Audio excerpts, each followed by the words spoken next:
ഈ service road 200ഓളം മീറ്ററുകൾ പെട്ടെന്നൊരു സുപ്രഭാതത്തിൽ പറയുകയാണ് സർവീസ് റോഡ് ഇല്ല എന്നുള്ളത്.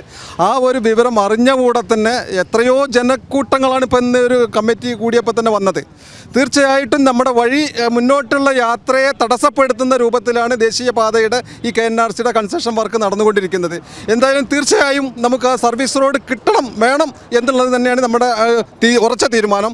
തീർച്ചയായിട്ടും പിന്നെ അതിനാവശ്യമായിട്ടുള്ള എല്ലാ നിലയ്ക്കുള്ള ഇടപെടൽ അധികാരികളുടെ മുന്നിൽ ഇടപെട്ടിട്ടുണ്ട്. നമുക്കറിയാം PD വരും എന്നുള്ളതാണ്, പ്രോജക്റ്റ് ഡയറക്ടർ വരും എന്നുള്ളതാണ് നമ്മളോട് അറിയിച്ചിട്ടുള്ളത്.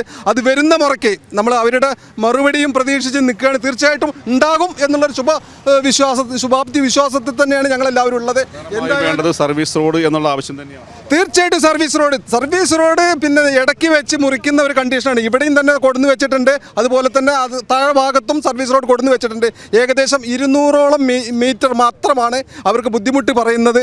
പക്ഷേ അത് നിസ്സാരമാണ്. ഇപ്പോഴത്തെ സാഹചര്യത്തിൽ KNRCയെ സംബന്ധിച്ചിടത്തോളം ഒരു പ്രയാസവും ഇല്ലാതെ തന്നെ നിറവേറ്റാൻ കഴിയും. ഇവിടുത്തെ ജനങ്ങളുടെ, ഈ പ്രദേശത്തെ ജനങ്ങളുടെ, അല്ലെങ്കിൽ നമുക്കറിയാം പെരിന്തൽമണ്ണ, പട്ടാമ്പി, വളാഞ്ചേരി പ്രദേശങ്ങൾക്കൊക്കെ തന്നെ യാത്ര ചെയ്യാൻ ആവശ്യമായിട്ടുള്ളതാണ് ഈ സർവീസ് റോഡ്. ഈ സർവീസ് റോഡ് നിർബന്ധമായിട്ടും വേണം എന്നുള്ളത് തന്നെയാണ് ഞങ്ങളുടെയൊക്കെ തന്നെ അഭിപ്രായം. അതുമായി വളാഞ്ചേരി നഗരസഭയിലെ കൗൺസിലർമാരാണ് ഇത് നേതൃത്വം നൽകുന്നത്. സ്വാഭാവികമായി ദേശീയപാതയാണ്, വലിയ രീതിയിലുള്ള MP MLA തുടങ്ങിയ ജനപ്രതിനിധികളെല്ലാം ഇതിൽ പങ്കാളികളാകേണ്ടതുണ്ട്. അല്ലെങ്കിൽ അവരൊക്കെ ഇതിൻ്റെ പിന്തുണയുമായി രംഗത്ത് വരേണ്ടതുണ്ട്. ആ രീതിയിൽ തന്നെയാണോ പ്ലാൻ? തീർച്ചയായിട്ടും ഈ വിവരം അറിഞ്ഞ ഉടനെ തന്നെ നഗരസഭാ ചെയർമാൻ, അതുപോലെ തന്നെ സ്ഥലം MLA, അതുപോലെ തന്നെ സ്ഥലം MP, ഈ ആളുകളെ മുഴുവൻ തന്നെ നേരിട്ട് കണ്ട് കാര്യങ്ങളൊക്കെ തന്നെ ബോധ്യപ്പെടുത്തിയിട്ടുണ്ട്. ആ ബോധ്യപ്പെടുത്തിയതിൻ്റെ അടിസ്ഥാനത്തിൽ MP നേരിട്ടിട്ട് പ്രോജക്ട് ഡയറക്ടറെ വിളിക്കുകയും ആ പ്രോജക്ട് ഡയറക്ടർ അടുത്ത ദിവസം തന്നെ സ്ഥലം സന്ദർശിക്കാം എന്ന് നമുക്ക് ഉറപ്പും തന്നതിൻ്റെ അടിസ്ഥാനത്തിലാണ് മറ്റ് പ്രക്ഷോഭങ്ങളിലേക്കൊന്നും തന്നെ കടക്കാതിരിക്കുന്നത്.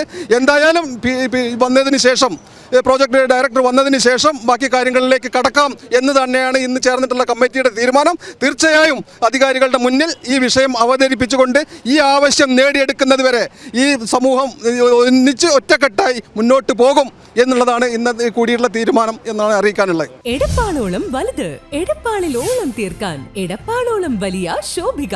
1000 രൂപയ്ക്ക് മുകളിൽ പർച്ചേസ് ചെയ്യുന്നവരിൽ നിന്നും ദിവസേനയുള്ള നറുക്കെടുപ്പിലൂടെ തിരഞ്ഞെടുക്കുന്ന 50 ഭാഗ്യശാലികൾക്ക് ഓരോ ഗോൾഡ് കോയിൻ വീതം സ്വന്തമാക്കാം. Shobhika weddings, Calicut road, Edappal.